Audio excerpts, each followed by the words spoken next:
Good morning বন্ধুরা, সবাই কেমন আছো? আশা করি সবাই ভালো আছো। আমার একটা ভিডিওতে সবাইকে ওয়েলকাম। শরীরটা প্রচণ্ড খারাপ, কালকে আর কোনো ভিডিও করতে পারিনি। সারাদিন কালকে পেটে ব্যথা করেছে, হঠাৎ কেন বুঝতে পারছি না। তারপরে রাত্রে লাস্টে না পেরে ডাক্তারকে ফোন করা হলো। উনি বলল যে একটা গ্যাসের ট্যাবলেট খেতে। তারপর আবার গ্যাস থেকেও হতে পারে তাই বললো। তারপর একটা গ্যাসের ট্যাবলেট খেলাম। এক জায়গায় না পেটের এক জায়গায় ফুলে আছে, কীরকম একটা শক্ত হয়ে আছে ওই জায়গাটা, মানে টান লাগছে, এত প্রচণ্ড ব্যথা করছে। সারাদিন কালকে পেটে ব্যথা করেছে, আমি উঠতেই পারিনি, আমি হাঁটা চলাও করতে পারছি না। হঠাৎ করে প্রচণ্ড শরীরটা খারাপ হয়ে গেলো। এতদিন ভালোই দিনগুলো কেটে গেছে, খুব মজা করে আনন্দ করে কাটিয়েছি, মানে আমি বুঝতেই পারিনি কোনো কিছু। এত দিদি আগলে রাখছে আমাকে, এত যত্ন করছে সবাই, একদম শুয়ে বসেই দিনগুলো কেটে গেছে।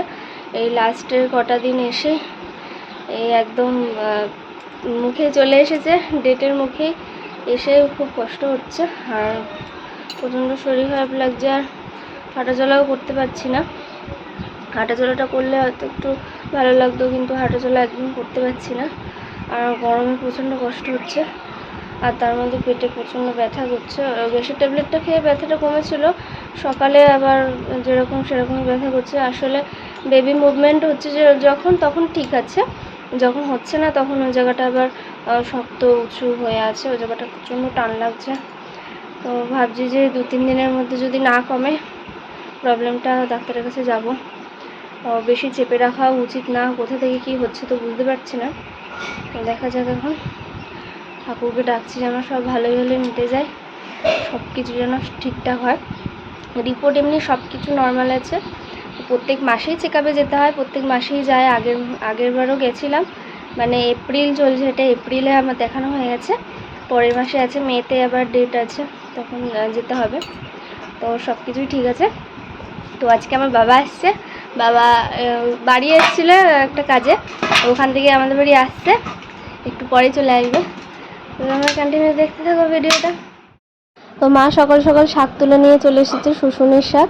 তো প্রেগনেন্সিতে আমি ফার্স্ট মান্থ থেকে আমাদের প্রত্যেক দিন শাক হয়, কিছু না কিছু শাক হয়। তো ডাক্তার খেতে বলেছে বেশি করে শাক সবজি। আজকে অনেক দিন পর আলু ভাজি। আলুর যা দাম বেড়েছে, বাপরে বাপ! এবছর আমাদের আলু চাষ করেনি জানো, তাই জন্য আলু কিনে খেতে হচ্ছে, আর এত দাম, তাই জন্য একটু আলু কম খাওয়ার চেষ্টা করছি। আজকে অনেক দিন পরে আলু ভাজতে বসেছি। তো আমার বাবা চলে এসেছে, দেখো কত কিছু নিয়ে এসছে আমার জন্য। তো মাকে বলেছিলাম নিমকিগুলো আর ঝুড়ি ভাজা পাঠিয়ে দিতে, তাই জন্য নিয়ে এসছে, আমার খুব ভালো লাগে খেতে। আর এই যে মিষ্টি নিয়ে এসছে, কালো মিষ্টি আর সাদা মিষ্টি নিয়ে এসছে। আমার এই সময় এত পরিমাণ মিষ্টি খেতে ইচ্ছা করছে, কি বলবো, আমি তো জীবনে কোনোদিনও মিষ্টি পছন্দই করি না, আর মিষ্টি মুখেও দিতাম না। আর এখন যেন প্রেগনেন্সিতে বেশি করে মিষ্টি খেতে ইচ্ছা করছে, শুধুই মনে হচ্ছে যে মিষ্টি খায়। তো বাবা ওইগুলো নিয়ে এসছে আমার জন্য।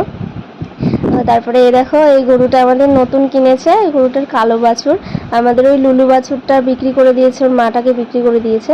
তো এই গরুটার যখন ইচ্ছা গেলেই ও দুধ দেয়, তাই জন্য বাছুরটা খাচ্ছে আর খেতে পাচ্ছে না, অনেক দুধ আছে, তাই জন্য জামাইবাবু গ্লাস নিয়ে গেছে, গ্লাসে করে দুধ দোয়াচ্ছে। 1 গ্লাস দুধ দিয়ে তারপরে নিয়ে আসবে ঘরে, দেখবা তোমরা।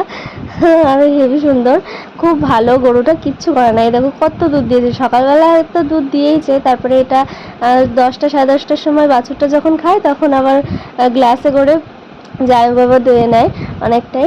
তারপরে স্নান করলাম, স্নান করে পুজো দিলাম। তো এই সময় অনেকেই বলে যে পুজো দিতে নেই, 5 মাস প্রেগনেন্সির 5 মাস হয়ে গেলেই নাকি পুজো দিতে নেই। তো আমার মনে হয় যে এই সময় ঠাকুরকে ডাকা বেশি ভালো, পুজো অর্চা করা বেশি ভালো। তো আমি এখনও পুজো দিই, তো আমার বাড়িতে সেরকম কিছু বারণ নেই, আর পুজো দিতে ভালোই লাগে, ঠাকুরের সেবা করতে ভালোই লাগে, ঠাকুরের নাম করা তো অবশ্যই ভালো, এই সময় বেশি করেই ভালো।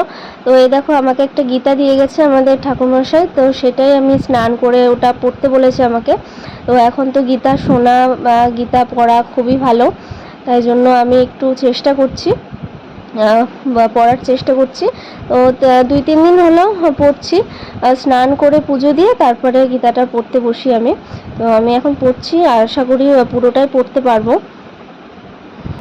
তারপরে মুড়ি খাওয়ার পরে দেখো ফল নিয়ে বসেছি, লেবু, মৌসুমী লেবু আর আঙুর ফল নিয়ে বসেছি। আমার ফল খেতে একদমই ভালো লাগে না, তাও কষ্ট করে খায়। তারপরে তো রান্না হয়ে গেল, দেখো ভাত নিয়ে বসেছি, শুধু খাওয়াই দেখাচ্ছি। আজকে হচ্ছে টক ডাল, শুশুনি শাক হয়েছে, আর হচ্ছে এঁচোড় আলুর তরকারি, আর আর মাছ ধরেছিল, মোরলা মাছের ঝাল দেওয়া করেছে। তো আমি এখন নিচে বসে খেতে পারি না, তাই জন্য দিদি আমাকে একটা টুল কিনে দিয়েছে, তাই টুলের ওপর বসে খায়, নিচু হয়ে খেতে অসুবিধাই হয়। তারপরে ভিডিও করা হয়নি, সন্ধ্যা হয়ে গেছে। তো দেখো দুধ নিয়ে বসেছি খুব কষ্টে। আমার তো দুধটা খেতে একদম পছন্দ না, আমি তো খেতামও না আগে, কোনো দুধ কিছু দুধের জিনিসও খেতাম না, কিচ্ছু খেতাম না। তারপরে আমাকে একটা মাদার হরলিক্স এনে দিয়েছে, ওটা কষ্ট করে ওই দেখো একটু একটু করে খাই। এখনও কতটা বাকি, কবে যে শেষ করব বুঝতে পারছি না, মানে ঠেলায় পড়ে এখন দুধটা খেতে হচ্ছে। না মোটেও আমার একদম পছন্দই না, দুধের গন্ধই সহ্য করতে পারতাম না। তাও এখন না খেলে বেবিটার জন্য খেতে হবে, আমি যদি না খাই তাহলে ওর ভালো করে পুষ্টি পাবে না। তাই জন্য একটা মাদার হরলিক্স নিয়ে এসছে, ওটা কতদিনে শেষ করব ভাবছি, তাই এটা এখন দুধ দিয়ে গুলে খাচ্ছি। তো ভিডিওটা আজকে পর্যন্তই, টাটা।